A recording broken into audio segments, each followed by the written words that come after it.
নমস্কার বন্ধুরা, আমার আজকের রেসিপি বাটা মাছের বাটি চচ্চড়ি। এখানে আমি বাটা মাছ নিয়ে নিয়েছি। এটাকে আমি নুন হলুদ দিয়ে ম্যারিনেট করে নেব।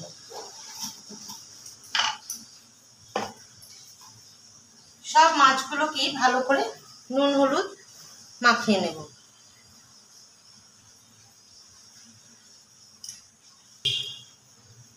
তো বন্ধুরা, আমার বাটা মাছগুলোতে সবই নুন হলুদ মাখানো হয়ে গেছে। ফ্রাইং প্যানে দিয়ে দেব তেল মাছ ভাজার জন্য। মাছগুলোকে আমি কিন্তু একদম হালকাভাবে ভাজবো, একদমই কড়া করে এইগুলো ভাজা যাবে না। আর এই মাছের আমি করছি, আপনারা ইচ্ছা হলে চুনো মাছ মানে চুনো মাছের বাটি চচ্চড়ি বা মোরলা মাছের বাটি চচ্চড়ি হয়, আমি একটু বাটা মাছের বাটি চচ্চড়ি করছি।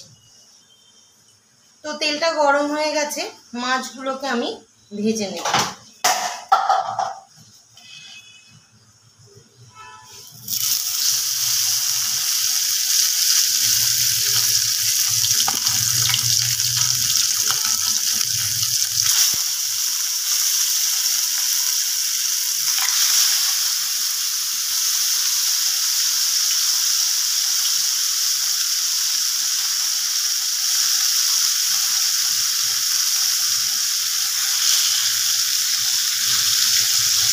একটু ঢাকা দিয়ে দেবো আর গ্যাসটা একটু বাড়িয়ে দেবো।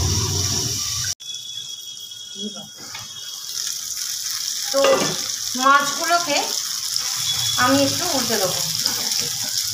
মাছগুলো ভাজা হয়ে গেছে। দেখুন, আমি কিন্তু একদমই হালকা করে ভেজেছি। আবার একটু ঢাকা দিয়ে দেব আর একটু গ্যাসটা বাড়িয়ে দেব। তো বন্ধুরা, মাছটা হয়ে গেছে ভাজা। তো আমি এবার একটা সাইডে সরিয়ে রেখে কড়াইটা এখানে বসাবো। কড়ার মধ্যে দিয়ে দেব পেঁয়াজ কুচি,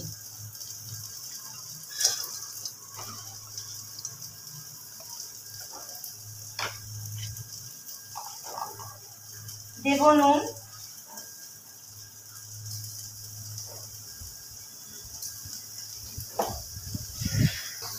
দুটো কাঁচা লঙ্কা দিয়ে দিলাম, সর্ষে বাটা আছে, সর্ষে বাটাটাও দিয়ে দিলাম।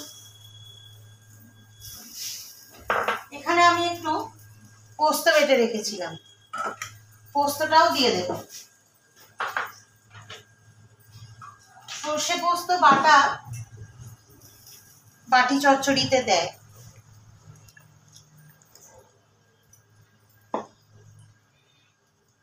এবার এর মধ্যে ভালো করে একটু জল দেব।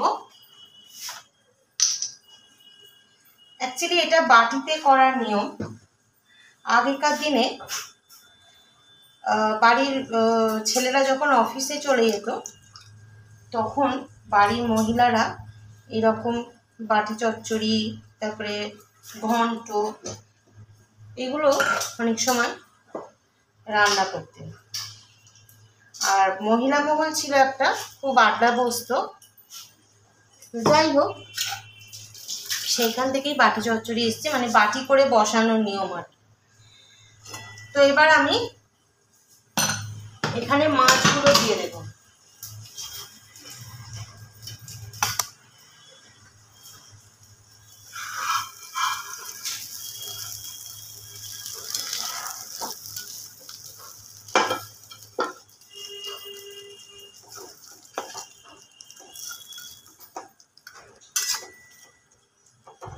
আপনারা এর মধ্যে দিতে পারেন একটু আম, কাঁচা আম এখন ঘষে দিতে পারেন। একটু অল্প চিনি দিয়ে দিচ্ছি। আর নুনটার ঝালটা আপনাদের স্বাদের উপর দিয়ে দেবেন। আর যেটা আর একটা মেন উপকরণ, কাঁচা সর্ষের তেল, এটা একটু বেশি দিতে হবে। এটা একটু দিয়ে দিলাম, গ্যাসটা একটু বাড়িয়ে দিলাম। তো এটা ফুটে গেছে, ঢাকা দিয়ে দিলাম, গ্যাসটা কমিয়ে দিলাম। এটা আস্তে আস্তে হবে। তো বন্ধুরা, এই যে ঢাকাটা খুললাম, এইবার আমি আর একটু সর্ষের তেল দিয়ে দেব, যাতে করে ব্যাপারটা একটু ঝাঁঝালো হয়। হয়ে গেল। এবার আমি আমার বাটি চচ্চড়ি ইজ কমপ্লিট।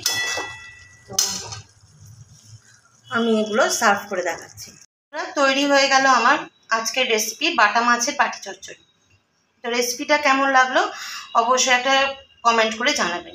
ভালো লাগলে লাইক করবেন, সাবস্ক্রাইব করবেন আমাদের চ্যানেল শতদ্রুজ কিচেন। আর পাশে থাকা বেল আইকনটা অবশ্যই প্রেস করে দেবেন, তাহলে যে কোনো নোটিফিকেশান যাওয়ার সাথে সাথে সবার আগে চলে যাবে আপনার কাছে। আজকের মতো এটুকু, দেখা হচ্ছে পরের ভিডিওয়ে নতুন কোনো রেসিপি নিয়ে। ততক্ষণের জন্য ভালো থাকবেন, সুস্থ থাকবেন, সাবধানে থাকবেন। নমস্কার।